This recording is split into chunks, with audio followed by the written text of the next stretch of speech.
Oh boy, it's finally time. I get to talk about Donkey Kong. The last time I played a Donkey Kong 3D platformer, I was about 5 or 6 years old. And the last time I played an Elite 3D platformer was a couple weeks ago. I played Super Mario Odyssey for the first time, and it was on the Switch too. Before that, it was Astrobot, which was literally like a month before I started Odyssey. So I've been spoiled as of late, that's for sure. I'll say this, 5 or 6 year old me, but 11, would not be happy with what I'm about to say. You ready?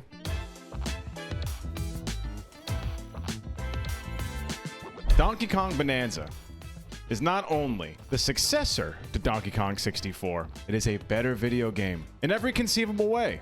Well, pretty much. Don't worry though. It's supposed to be this way. Don't look at me like that. All right, let's get into this. This video, it's going to be about how Donkey Kong Bonanza has just surpassed Odyssey and Donkey Kong 64. Donkey Kong Bonanza shares with Donkey Kong 64 a lot of what I would classify as personality points. Music and movement beats related to music, instant world building as soon as you walk into a place, and multiple styles of gameplay. Rotatable at your whim.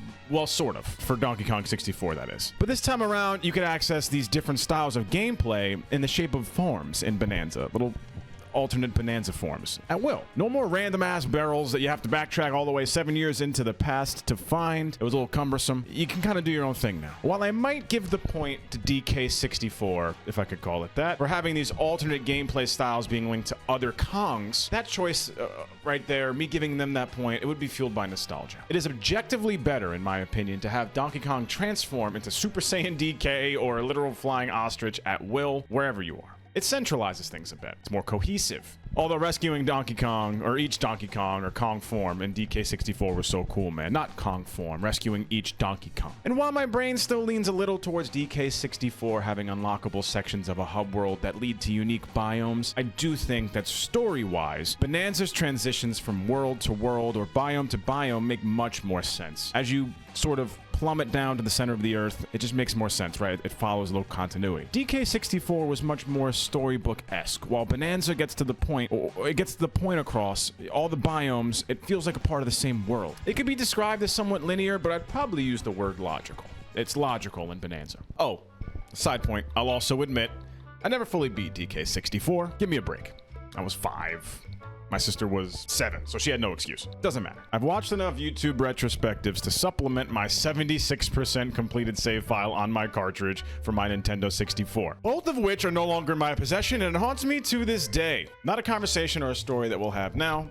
That is for another day. So how did my experience with 64 and Super Mario Odyssey set me up for my DK Bonanza playthrough? Tricky, but it's interesting. It was slightly familiar to DK64 at points, right? You know, you wanted to feel that. The form switching was reminiscent of the character swapping and the goofiness of it and some of the NPCs. But outside of some throwback tunes and the actual Donkey Kong character himself, that feeling wasn't too prominent throughout my playthrough. I'll be honest. I definitely felt the spiritual successor, I guess, aspect of it, but not too much. I will say, though, the eyes of the rock people and certain NPCs are so unbelievably nostalgic to early N64 rare titles that it just really made me smile looking at them. I don't know. Immediately, it just flipped that switch. It really did. So moving on now. Let's talk a little bit about Odyssey, because that is the direct predecessor, right? They built off the backs of it. It's clear to anyone who's played both Odyssey and now Bonanza that at least some key members of the Odyssey team worked on Bonanza. Playing Odyssey a few weeks ago for the first time on Switch 2 and then leaping right into Bonanza has me feeling so spoiled. The purple coins in Odyssey, they've been reborn as fossils. And I gotta say, I like them so much better this way. Gathering them feels much more interactive to me compared to the purple coins, and they're purposeful. You can use them bad girls as currency, and they're just hidden in a more interesting way for me, you know? Purple coins served a purpose, obviously, but they never really naturally worked their way into my minor interests. They were used to buy some stuff, but they had no impact on the game other than certain doors you had to get behind if you had to buy an outfit. I knew I had to get them for stuff, but I never really wanted to. I don't really need to gather fossils in DK Bonanza, but now I find myself really wanting to get them. I just can't help myself. During the process of the playthrough, I'm smashing everything. By the way, I love how you can find maps for fossils or Bonandium gems in treasure chests that spawn randomly. It justifies the smashing gimmick, and it makes me feel validated as a certified ADHD gamer who has spent far too long cosplaying as a Doug Trio during this playthrough. The movement and combat mechanics provided by Cappy in Odyssey, great. And to be honest, still pretty unique, not gonna lie to you. But the transformation aspect birthed in Odyssey has found a juicy derivative in DK Bananza with the animal Bonanza forms. I can't get over the flying ostrich version of DK. It's just funny to look at. Every time I collect anything and it zooms in on his face, it just kills me. In Odyssey, your transformations in Odyssey, they were presented to you based off of the limited enemies or objects around you.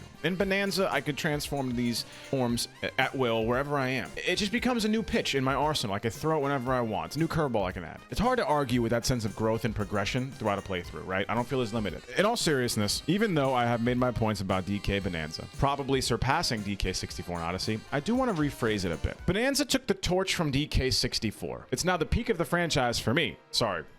Never played Tropical Freeze. I will play you Tropical Freeze one day. As for Odyssey, it's like DK Bonanza trained with their sensei, Super Mario Odyssey, and is now ready to run the dojo. They're just taking over. It's not something that has to be discussed with sort of hostility, right? The conversation doesn't have to be comparison forward anymore. I know it's kind of the point of the video here, but I'm realizing this as I go. Nintendo cooked with this release, and I am absolutely licking the plate clean. Do you know how impressive it is to make a game like Super Mario Odyssey and then turn that into such a beautiful evolution that it almost comes off as pure supplementation? It's not a replacement or a comparison piece used solely for fruitless arguments between some random gamers on Twitter or any social media. I mean, maybe that's still happening, but who gives a shit? If it's Twitter, just close the app, slam your head into a tree, same end results, you're just wasting less time getting there. I will be doing a much more in-depth review of DK Bonanza as soon as I close out the game. I'm really close, like really close. In fact, I'm gonna bounce and I'm gonna go finish it. I hope you guys enjoyed this video. I'll see you soon. Peace.